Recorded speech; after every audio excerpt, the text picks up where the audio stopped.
So why should you consider to be a private lender? Okay. Again, I've done like many courses in the past, okay, about real estate, about mindset, and what I saw that most of the people are doing these courses, okay, like more than 95% of them just wasting money on doing the courses and not doing anything with it, okay. So, and also talking to other people, what I noticed, like most of the people are actually looking to be a passive investors, okay. They are looking to see most of the people have the money. Some people have good high-paying jobs. They understand how to do the budgeting. They understand that they need to have accumulate the correct money toward their retirement age, so they can retire comfortably down the road with the family. Okay, they know that they need to allocate the money, for the kids' college or for big events down the road. So people know how to do this future planning. The problem is people don't know how to get there, right? So that's why people are looking for all this stuff, right? To get there fast, okay? And usually fast doesn't work, okay? Fast doesn't work. Fast require a lot of risk. Fast can happen, but for most of the people, it didn't work, okay? But I'm not sure about you. What have you tried, right? What kind of vehicles are you comfortable with?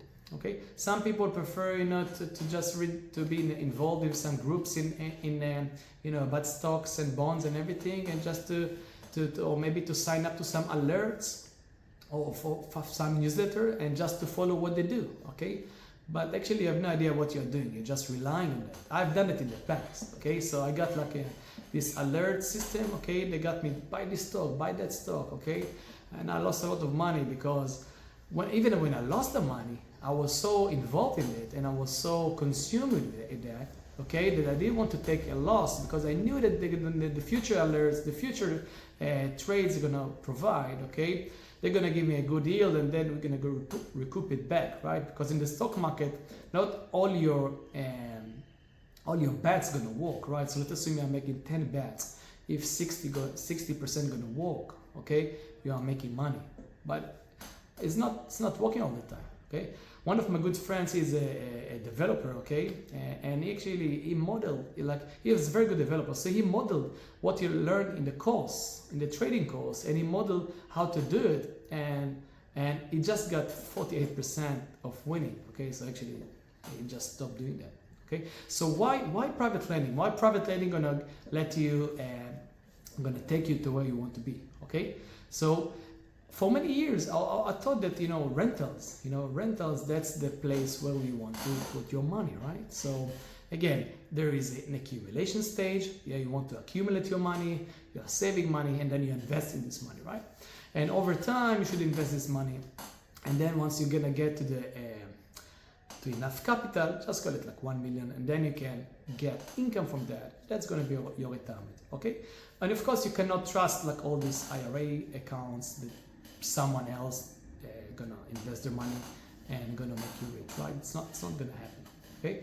So what I notice, with rentals, actually, the rental is more good for capital appreciation, but less for cash flow, okay? So usually the yield of properties, unless you want to go for the lower end, right, for the 100,000, 150,000 rentals in the class D, C, or maybe you need to renovate it or to spend a lot of time on that, okay? Usually the yield is pretty low, okay?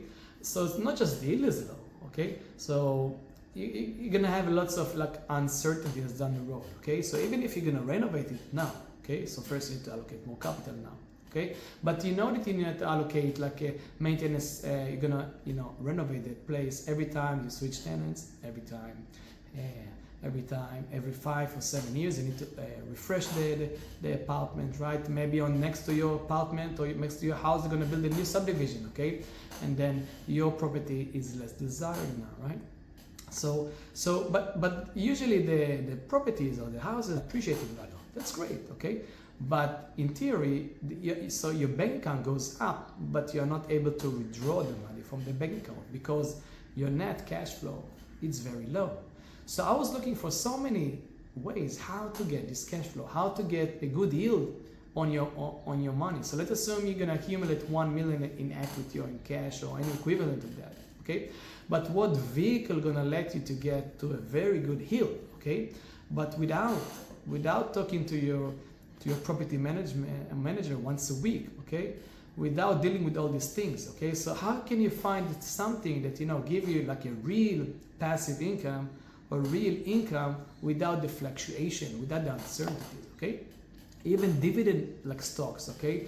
So, you know, now the market is going down, right? Or now the sentiment is not that good, okay? So companies are reluctant, or maybe they're afraid to distribute dividends, okay? Or maybe dividend yield is very low, like 3%, okay? But again, you're holding the stock, but the stock value can go down. So you are, okay, that's great, maybe still you get your 3%, but the stock value fluctuates in value, okay? So that's a big thing, okay? Some people like bonds, right? But what happened to the one of the banks that collapsed, right? So they bought the bonds in a low yield environment, and when the interest rate went up, the value of the bond went down, okay? So they lost a lot of money. So one of the banks collapsed, I think was the SVP or something like that, okay? So why loan is a great product, okay? For you to retire, okay? For you to retire, for you actually to accumulate money, okay? That's good. And also to retire. Because some people, what they like to do, they like to find, you know, good bargains or good deals, okay? But what's going to happen between those times that they don't find anything, okay? So they are looking for these good deals, okay? But if they are sitting off the market for 1 or 2 or 3 years, it's very expensive lesson for the money. First, there's inflation. The second thing, they're off the market, so they are losing on 5, 6, 7, 8% of profit every year. And if you compound it over time, you're losing a lot of money, okay? And of course, if they're making less bets, the bets usually, not all the time they are working, okay? So that's also something very important. But what I personally like about lending, or just to lend money, okay, that it's a real passive vehicle, okay? So think about your home, okay? When was the last time, assuming you are paying your mortgage payments, okay? When was the last time that you got a call from the lender, okay? You never got a call from the lender, because as long as they collected the money, okay, from you, okay, they have no reason to call you unless they want to sell you another loan, okay? So again, as a lender, if there is issues with the property, okay, that's the owner responsibility. It's not your responsibility. Of course, it's important for you that the collateral is going to be good, okay? That's why they have the insurance, okay, to protect the collateral for you, okay, not necessarily for them, okay? But that's why it's very good, allow you to have a very good working life balance, because you're putting the money to work and you're just collecting the checks, okay? And in 95% of the cases, it goes well, okay? Sometimes people just gonna sell the property, okay? Just gonna get your money back and just gonna put it again in another collateral. But in some cases, it's not gonna go like that, okay? Some people are gonna go and they're gonna default on the loans, okay? So what's gonna happen? You're gonna take down their house or the note.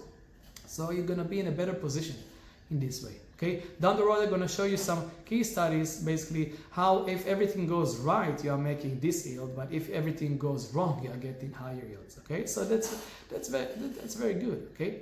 So again, why notes? Why becoming a private lender?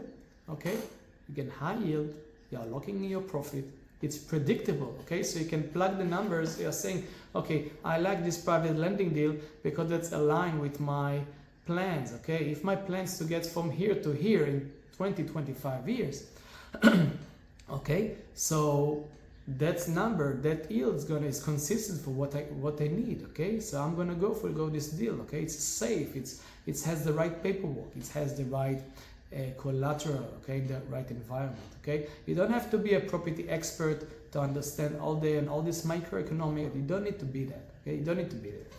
It's a lot simpler than what you think, okay? And if you want to keep learning about private lending and learn about how to be that and what you need to do in order to be ready to the next private lending investment, okay? Following over here, and we're gonna talk to you soon.